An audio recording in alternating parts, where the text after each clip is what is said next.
I'm here to provide you additional details on the active shooter incident that occurred on Wednesday, December 6th, 2023 at the University of Nevada, Las Vegas. The event was initiated as a shooting call at 11:45 a.m. The incident occurred in the 4500 block of South Maryland Parkway within the UNLV campus at Beam Hall. You can see the map to my left. Our suspect is identified as 67-year-old Anthony James Polito, P-O-L-I-T-O. He lived in Henderson, Nevada. He had a previous criminal history of computer trespass out of Virginia in 1992. You can see his photo to my left. Polito was armed with a Taurus 9mm handgun.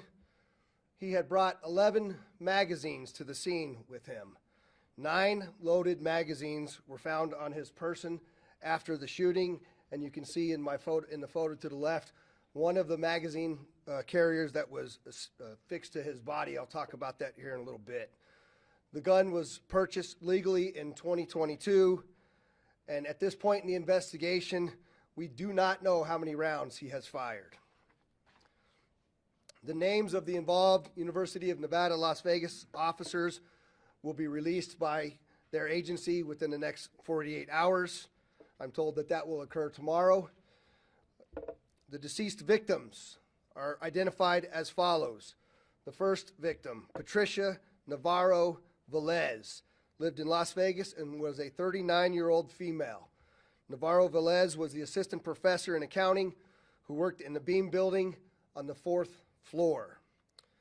Che Jung, or Jerry Chang, was a 64-year-old male. He lived in Henderson, and he was a professor of business who worked in the Beam building on the 3rd floor. The third victim, in this case, we will not be identifying because the Clark County Coroner's Office has not yet been able to notify the next of kin. And so out of respect for the family, we will wait to identify the third victim until the family is notified. The fourth victim is a shooting victim who's a 38-year-old male. He is currently at Sunrise Hospital, and his condition has been downgraded to, again, a life-threatening position. He was a visiting professor. At this time, it is unknown how long it took for the suspect to find the first victim in the building. All of the deceased victims were located inside of the building and are all faculty members at the university. The following is the sequence of events as we know them right now. On the 6th at 11:45, a citizen called LVMPD Communication to report shots being fired on the UNLV campus in the 4500 block of South Maryland Parkway. During several subsequent 911 calls, the location of the active shooter was determined to be at the Frank and Estella Beam Hall, which is right next to the Student Union. There's a map here on the screen next to me. Immediately, we implemented a valley-wide, multi-jurisdictional agency counterterrorism action capability, or otherwise referred to as MACTAC response, which headed immediately to the UNLV campus. That's all police jurisdictions, fire and EMS begin to head immediately towards the scene of the incident. Our investigation revealed that the suspect arrived on the campus at about 11:28 a.m. in a 2007 Lexus. We were able to track his vehicle to a parking lot south of the Beam Hall at around 11:30 a.m. Our suspect had exited his vehicle and went to the passenger side of the vehicle, where he appears to begin to put objects onto his waistband. We now know that he then walked north towards the Beam Hall and at one point pauses briefly, turns around, and returns back towards the south parking lot before entering the building on the southeast corner at approximately 11:33 a.m. We now know that at 11:45 approximately, the shots were first reported to dispatch. Shortly thereafter, officers from both UNLV and LVMPD arrived and heard shooting coming from inside the Beam Hall and went in immediately, and I stress without hesitation, to neutralize the threat. The suspect exited the building at around 11:55 and was confronted by UNLV plainclothes police officers and a gunfight ensued. The suspect was struck multiple times and collapsed to the ground.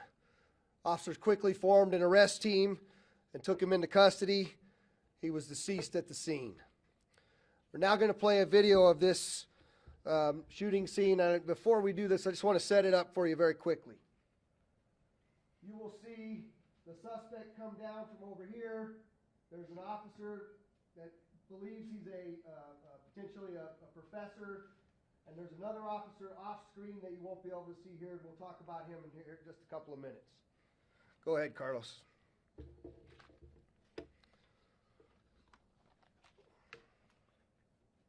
There's our suspect to the bottom right. Officer, he pulls a gun. The officer runs away, goes around the side of the car. And the UNLV officer then ends the suspect's actions.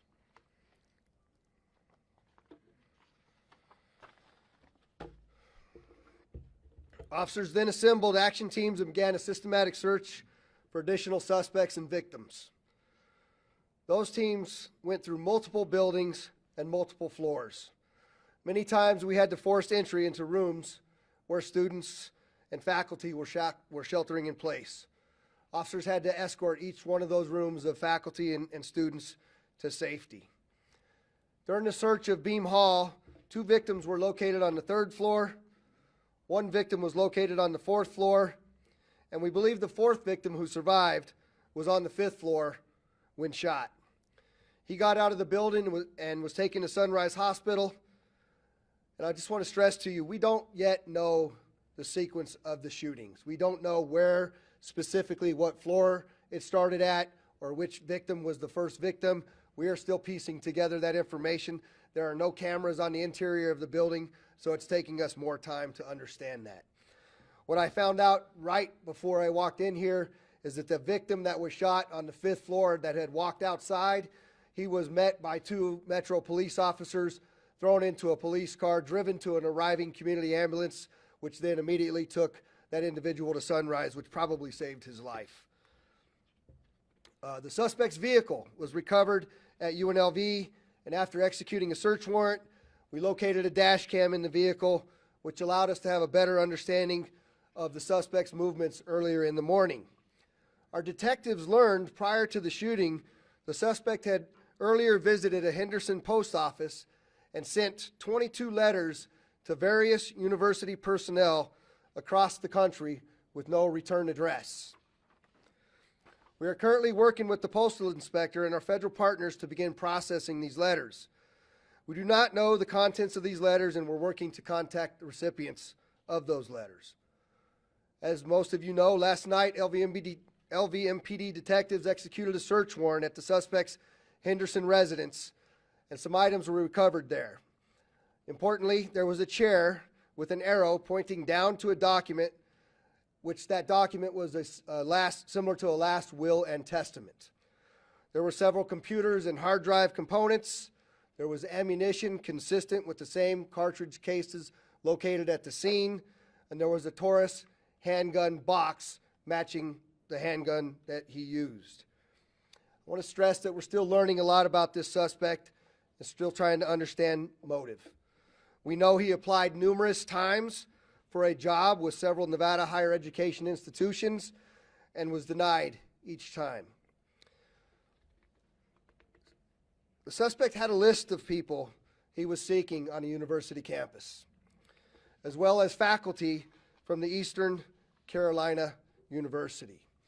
We have contacted almost everyone on those lists to make sure that they are all right. We have done that for all of UNLV and all of Eastern Carolina, with the exception of one individual who was on an international flight. We are looking into the suspect's former employees, including Eastern Carolina University, and working closely with local police in those jurisdictions, as well as the FBI. We also know the suspect was struggling financially, as evidenced by when we served a search warrant on his apartment, there was a notice of eviction taped to the front door. We believe the suspect acted alone, and we have zero indication of any other suspects at this time. Our investigators are still out at UNLV, I also have to say that when first responders, you guys can understand how chaotic the scene was. When our first responders arrived, people were running, people were hunkering down. Many people had already fled the scene, and their recollections are going to be critical to our investigators as we move forward to have a better understanding of what exactly occurred. So anyone that has information or video of what occurred inside Beam Hall at the time of the shooting or witnessed the officer-involved shooting is encouraged to reach out to the LVMPD Homicide Section at 702-828-3521 or Crime Stoppers at 702-385-5555. One additional nugget is right before we walked into this briefing, I learned that in the screening of those envelopes that we were able to intercept after going through 14,000 pieces of mail and identifying the 22 that were sent, the first letter that we opened had an unknown white powder substance in it.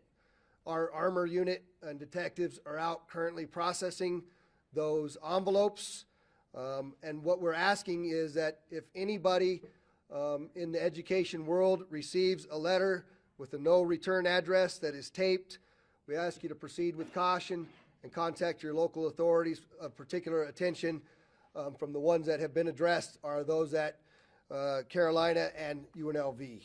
And so with that, I'm going to pause and turn it over to the UNLV Vice President of Public Safety Services and Director of UNLV Police Services, Chief Adam Garcia. Chief. Thank you, Sheriff. Good afternoon. My name is Adam Garcia, Chief of Police for University Police Services, Southern Command. Yesterday, we lost members of our rebel family, and I wanted to extend my deepest condolences to the families of the victims of yesterday's incident, their friends, and our colleagues at UNLV. Our community has suffered an unimaginable loss by this senseless criminal act, and my heart breaks for the victims' families, our students, our staff, our state, and our country. The collective response and the actions of our initially responding officers no doubt saved lives. As the sheriff said, the initial calls began coming into both UNLV dispatch as well as Las Vegas Metro dispatch. The original call received by University Police was 11:44. The first officer on the scene of the incident was there within 78 seconds.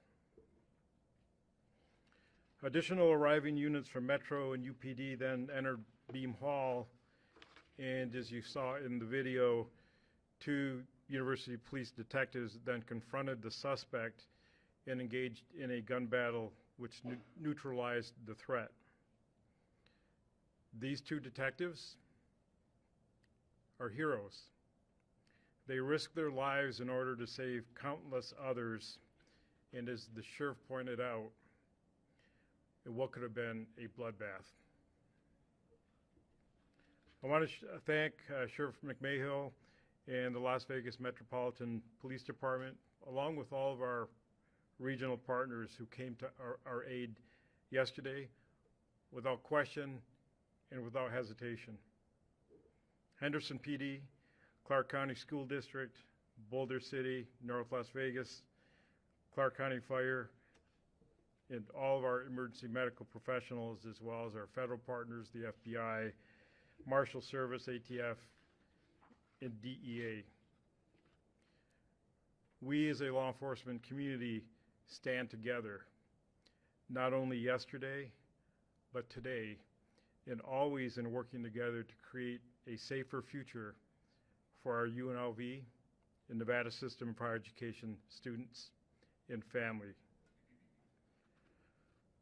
While we navigate this difficult period, we will unite, we will support one another, and we will honor the memory of those who we lost. And by doing so, we will create that rebel strong spirit that is UNLV. With that, I'm going to turn it over to UNLV's president, Dr. Keith Whitfield.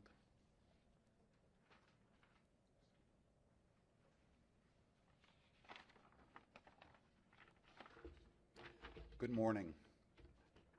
I want to first start by saying thank you just does not seem like it's enough for the police officers that rather than running like a normal person would, running away from danger, they ran to danger, and that they made our university safe and clearly stopped a larger tragedy from happening. So I want to start by thanking our university police services. The Las Vegas Metro Police Department showed up in numbers that were so impressive that it gave many people a better sense of safety at a time when it was hard to feel safe. I also want to thank the Clark County Fire Department and the other first responders who selflessly and decisively moved in and made sure that our campus could try to return to trying to be safe again. Safety is first and foremost one of the priorities for our university.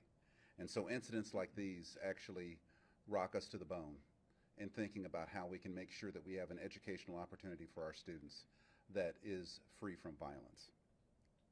This is a day that we're not going to forget. It's a day that's marked in our history from now on.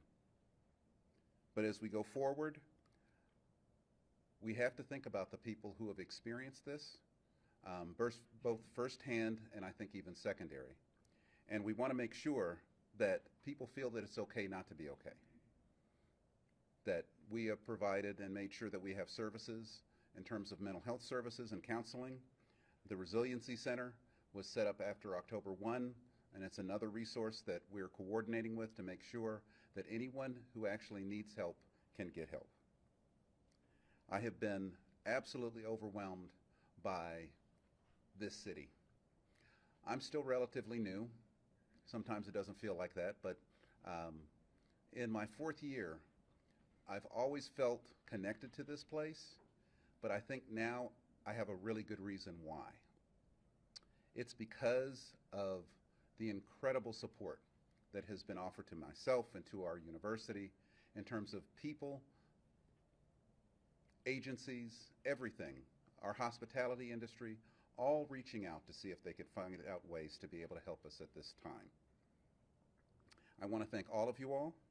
I want to be able to thank our federal delegates, our Nevada commissioners, senators, assembly people. They've all reached out to try to figure out if there's any way that they can extend a helping hand. I think the helping hand comes in the form of being able to make sure that we stay together as a community. These kinds of incidents are things that can disrupt, erase, and erode the feeling of community. At UNLV, we are a community, but we're a community of Las Vegas and of Southern Nevada and of the state. And so your support is greatly appreciated and very much so needed.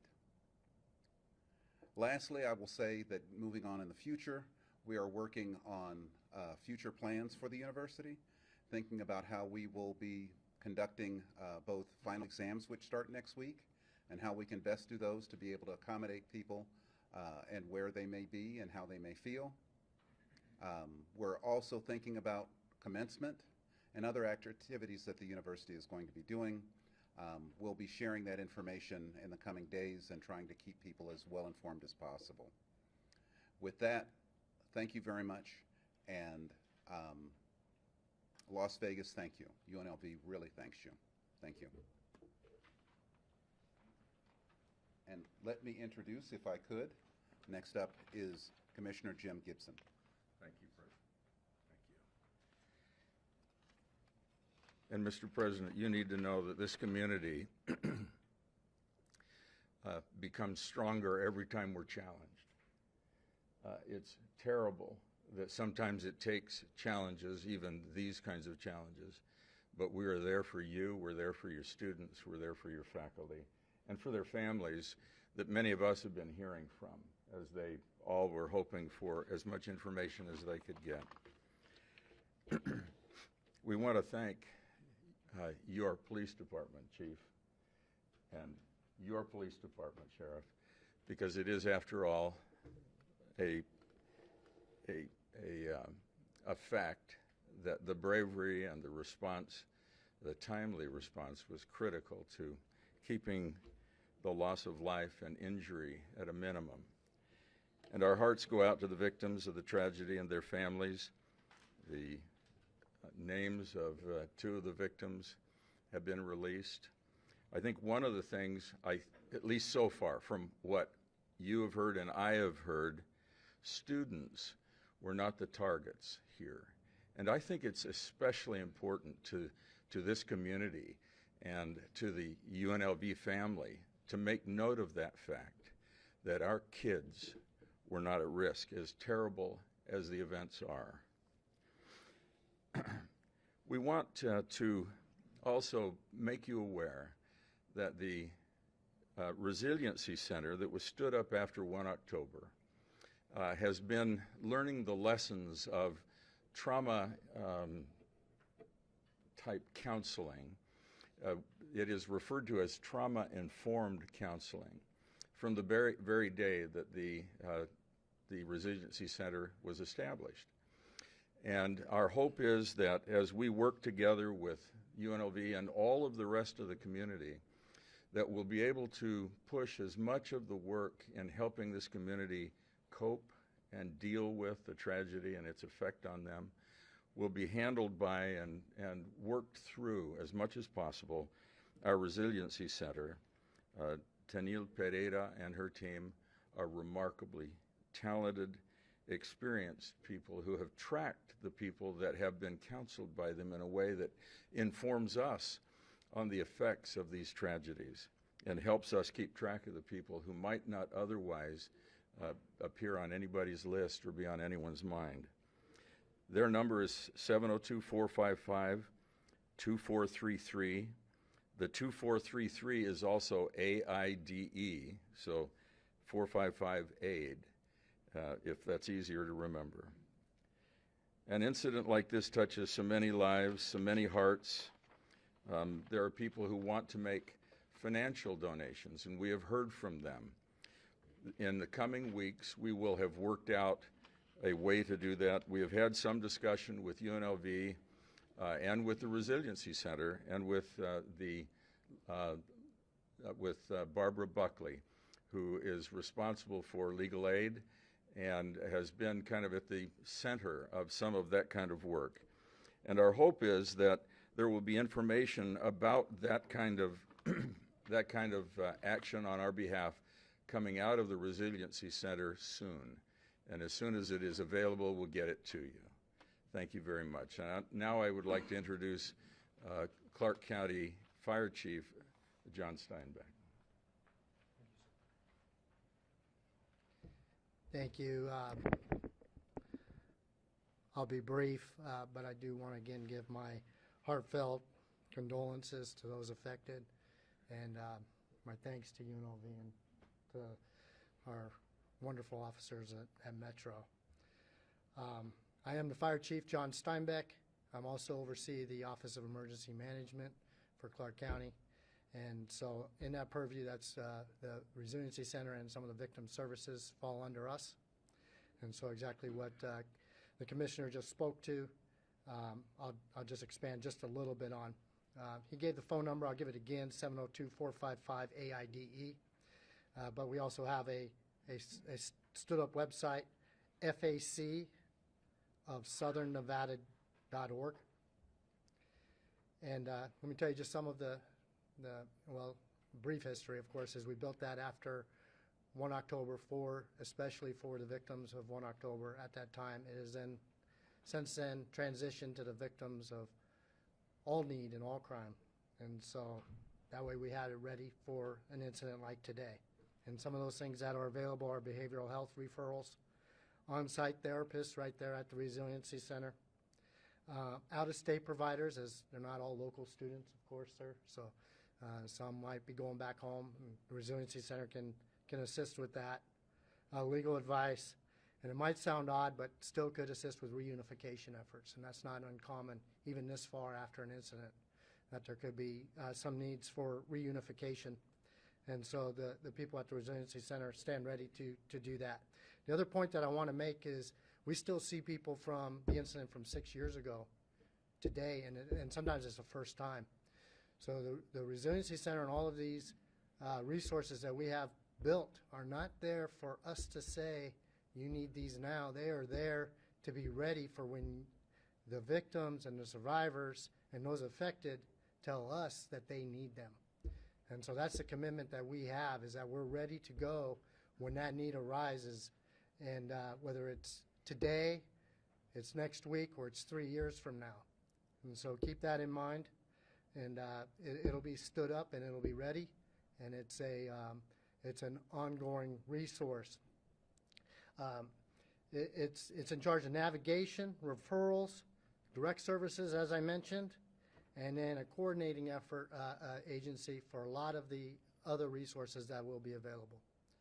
So that's it. I'll turn it back over to the sheriff. Thank you.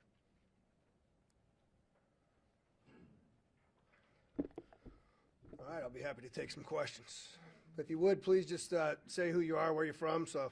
Yeah, I'm with Giselle Lamar. I'm with NBC. Could you specify which lessons were learned during October 1st that you applied to this situation? So the question is, what lessons did we learn during 1 October that we applied to this situation? I think the fire chief and I could both talk at length about this, and maybe I'll let you start with that, John.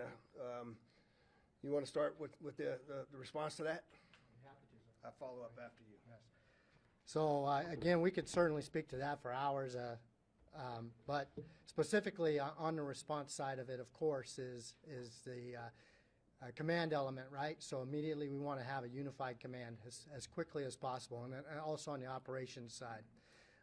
We want to get our rescue task forces engaged as quickly as possible. National average is something like 45 minutes most of the time. They were up and ready and rolling within 10 minutes. When I say a rescue task force, that is a combined task force between law enforcement and medical providers. In this case, in this jurisdiction, fire department that is trained together and that is ready to go ahead and give those relief efforts and provide medical aid. And so those are immediate on the operations side from the fire department side of it. On the recovery side of it, of course, is everything that we've already started to talk about and to build. Before, we did not have ready to go plans that were in place for victim services, right? No community really does.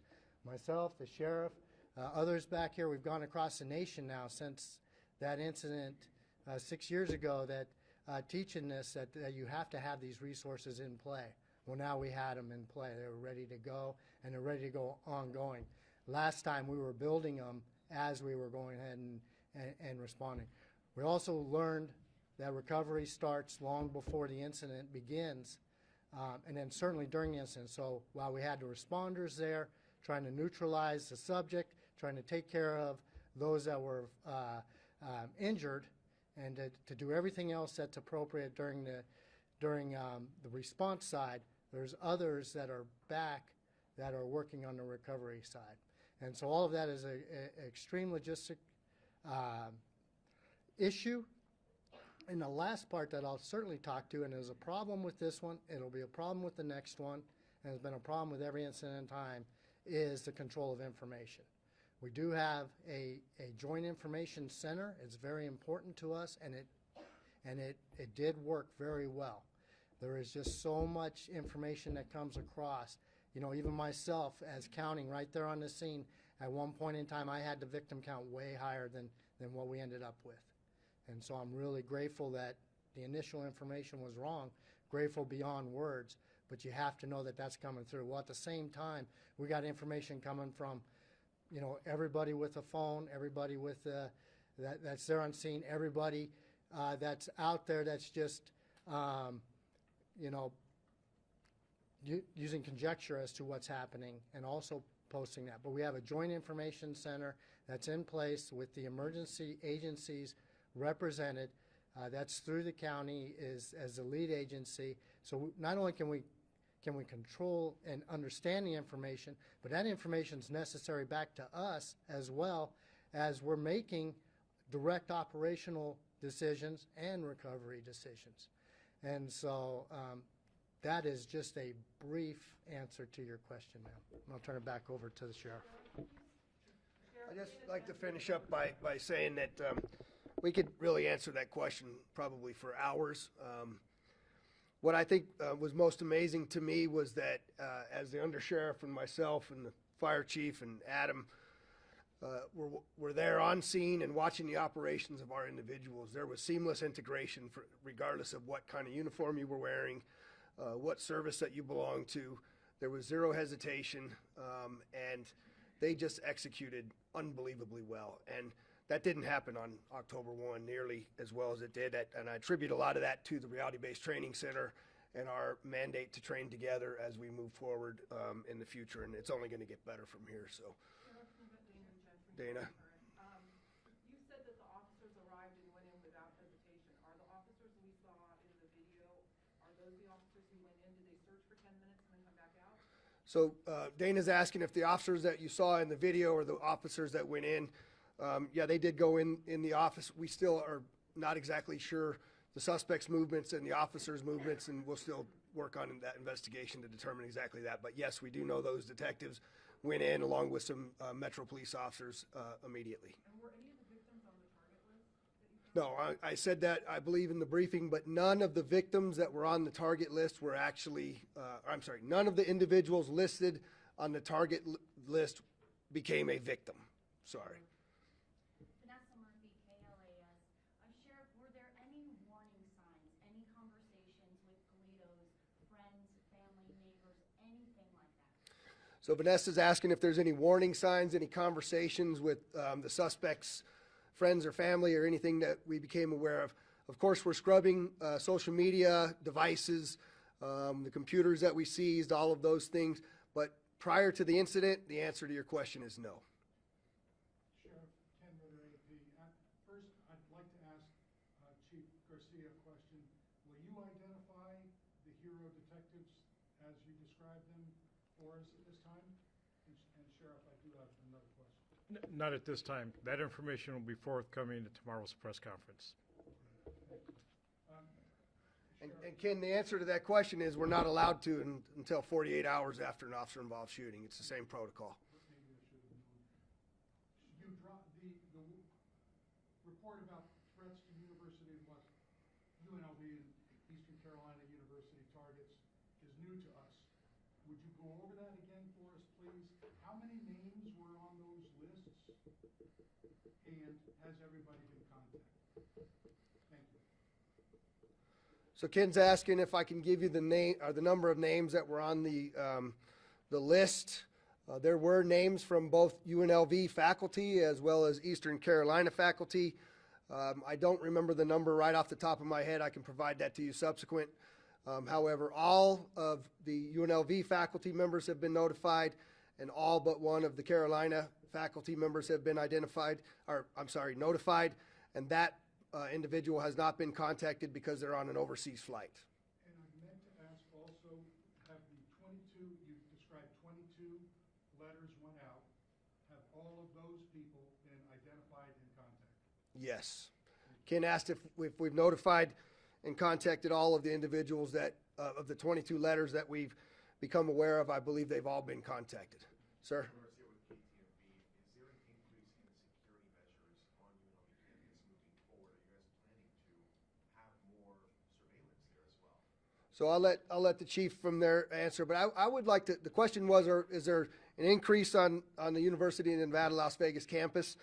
I just want to give kudos to UNLV. While I was there in the immediate aftermath of this event, the notification system that was continually going out and being provided to the students and faculty, I thought was just exceptional. And I haven't had a chance to tell you that myself, but just really, really well done. But if you want to answer that.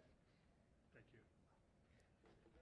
We are currently in the process of looking at the fundamental platforms that we are using to notify our campuses in the event of an emergency. We are currently looking at the number of folks who we have assigned to each campus. As of today, we have well more than a dozen Metro officers, as well as another large number contingent of university police officers who are assigned to UNLV campus. We are also leaning on our local partners, in particular the Clark County School District in Henderson and North Las Vegas, to help provide some security measures to the CSN campuses in Nevada State and DRI. Once we have gotten past this event, the intent is that we will bring a group on board who will assist us in looking at this event. What did we do right? What needs improvement? And then we'll be able to answer the question as to what can we do to improve safety on campus. Of course. Hi, Janelle Pilgrim with the Nevada Independent. This is a question for President Whitfield. What do you think of students petitioning for UNLV to become a closed campus?